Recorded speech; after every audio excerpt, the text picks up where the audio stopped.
winning 5 out of 30 years. I mean, he wasn't he was the GM in 90. I think 98 was his 98. first year. So but he was the assistant vice president. Yeah, he was GM. on the staff before that. He was long before that. Yeah, so he still won 5, and he was a big part of those championships. So I'm tired of sitting here and listening to the garbage that you hear. It's garbage. And then I'm hearing that if the Yankees don't win the World Series this year the way they're playing this year, then it's a complete catastrophe. How could you say that? There's no guarantees. There's nothing. You can have the best overall team. The Dodgers the last 3 years have had the best overall team. How many championships have they won? One. I'm watching the Aaron Hicks. So he fouled a ball off his shin. Mm-hmm. It says precautionary X-rays were negative. So that's good. That's good. Aaron Judge just struck hard. out, so it looks like unless some kind of crazy thing happens, the Yankees are going to lose their 3rd game in a row. And losing against Cincinnati, everybody's going to be like, you lost against Cincinnati? How could you do that? Oh, Jeff's probably going to comment on that all day. I don't care what Jeff says. I don't care what anybody don't. says. I don't really care. By the All-Star break, the Yankees will still be 12 or 13 games over everybody in their division. It doesn't matter. And that division is ridiculous. That is by far the best division in baseball. 4 teams out of that division is going to make the playoffs. And the way the Orioles are playing, they have 40 wins already. They have 40 wins too. They're the only division in baseball that all 4 teams have 40 or more wins. The only division in baseball. Yeah, and I think they have, of the overall seeds in the American League, I think 4 out of the first 6 or 4 out of the first 7. And then the Orioles, if you include What did I tell them- you before the season started? Yeah, you said all 4 teams are going to make it. All 4 teams are going to make it. Toronto's now out at the moment, but because Seattle has on that hot streak They're too good. They'll make it. But we'll see if they end up canceling each other out. But yeah, they right now have 4 of the top 7 overall seeds, and I think 5 of the top 9 overall seeds. And now all the Met fans want to jump off the plank right now because they're playing the Braves, and if the Braves sweep them in this series, they take full custody of first place. Who cares? Nobody thought that the Mets were going to win the division anyways. Get healthy and meet in the playoffs, and then do what you're going to do. You have 3 dominant pitchers in Bassett, DeGrom, and Scherzer.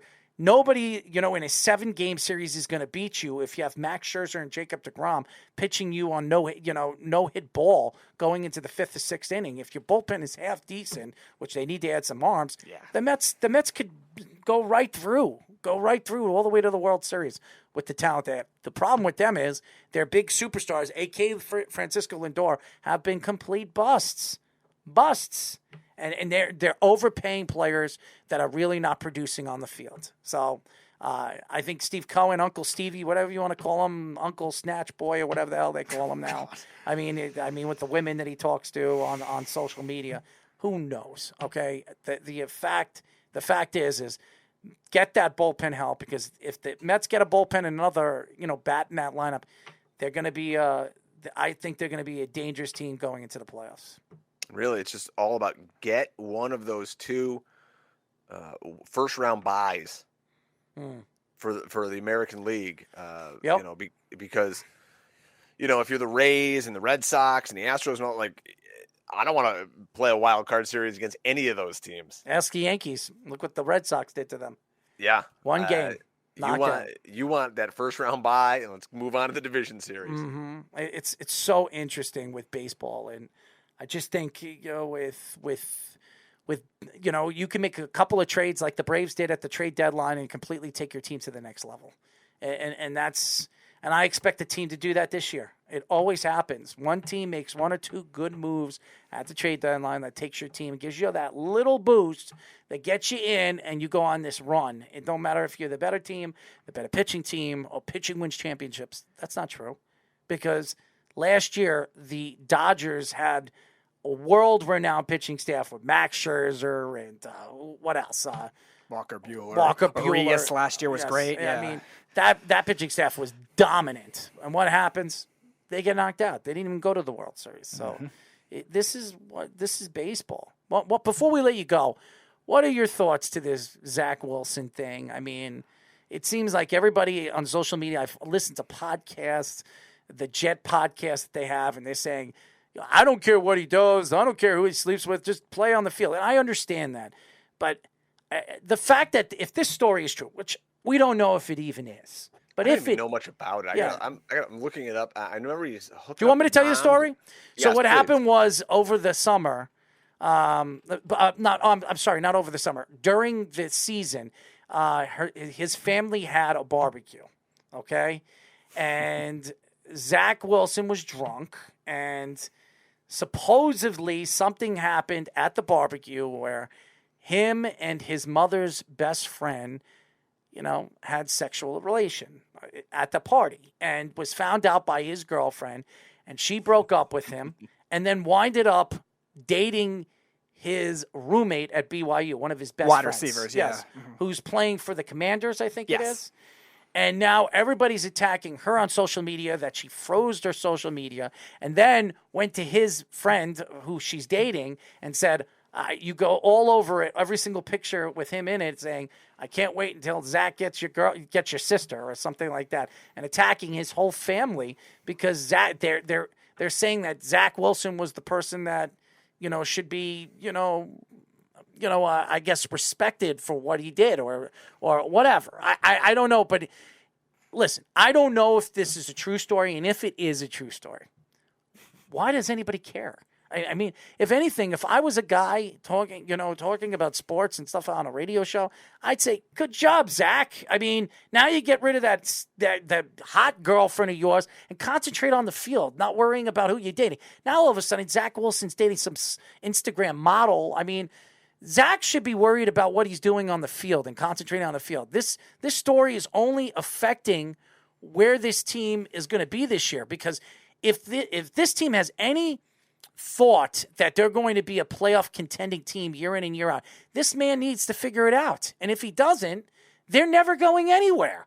And they're going to be starting from, it doesn't matter how talented their team is, like Connor Allen says. If he doesn't show up and he doesn't wake up and smell the coffee, they're going nowhere. So this Zach Wilson thing is who cares?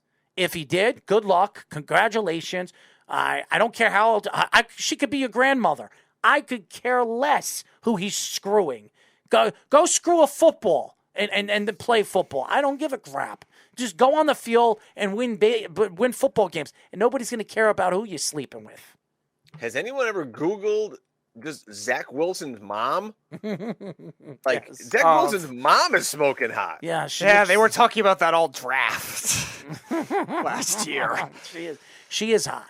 She absolutely is hot. God bless him. This is what happens, though, when it's early July. Yeah. There's no training camp. We have nothing to talk about. Once we get with actual camp and there's things to talk about on the field, this will go away.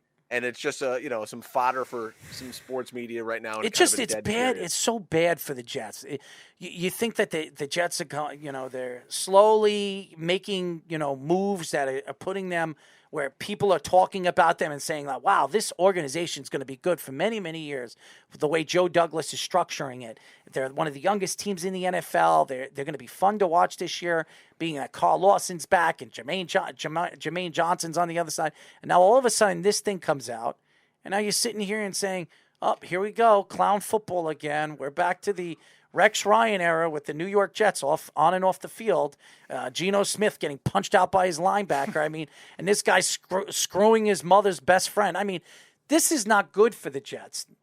He needs to. Do I think it's going to go away? Getting better at football. Yeah. I mean, you can't be completing 55% of your passes. Yeah. The guy threw 9 touchdowns last year. I mean, give me a break. Joe Burrow threw 5 or 6 in one game. Yeah.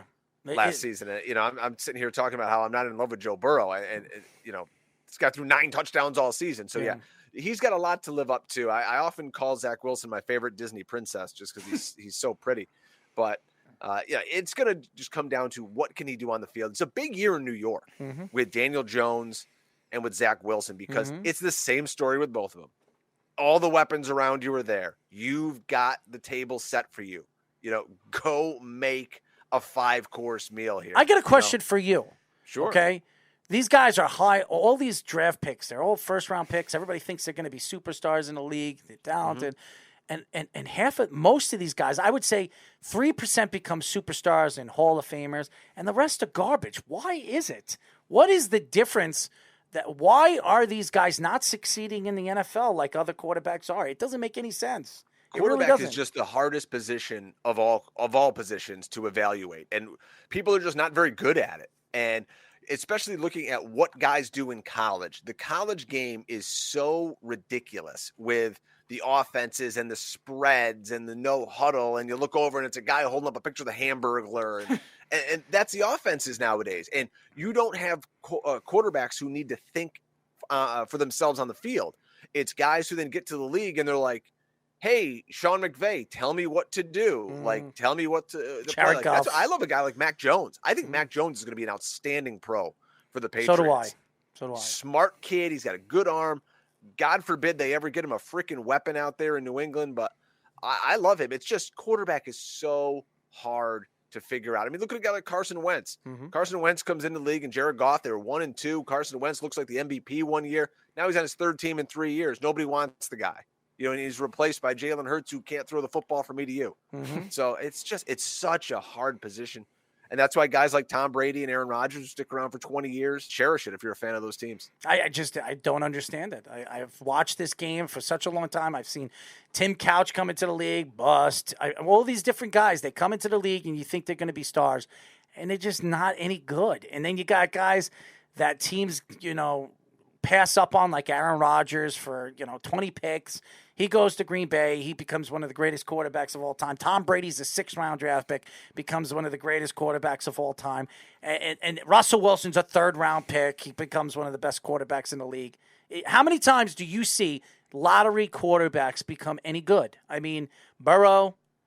I mean, I guess Justin Herbert. I mean, Josh Allen. I mean, there aren't many of them. There really isn't. And I would say there's, out of the last 10 years, there are more top 10 quarterback busts in the last top 10 than all Pro Bowl quarterbacks that ever play in this league. It's crazy. How many in the last 10 years? If you're going to take those guys, you've got to take them early. That's just the nature of the beast now. So if you need a quarterback, it's very unlikely in this day and age you're going to get a guy even past the 2nd round. Jalen Hurts is a 2nd-round quarterback, and a lot of people say he was overdrafted. I did at the time, yeah. Yeah, they didn't have him on their draft board as a 2nd-round pick. You don't see it anymore because everybody just elevates these guys up the board. And that's what gives me pause about guys like Malik Willis this year or in the future. I know Ryan Tannehill could be out the door after this season. Yep.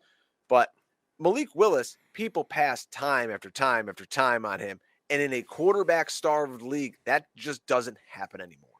People go up, and they're going to get a quarterback. They're going to take a shot on a guy.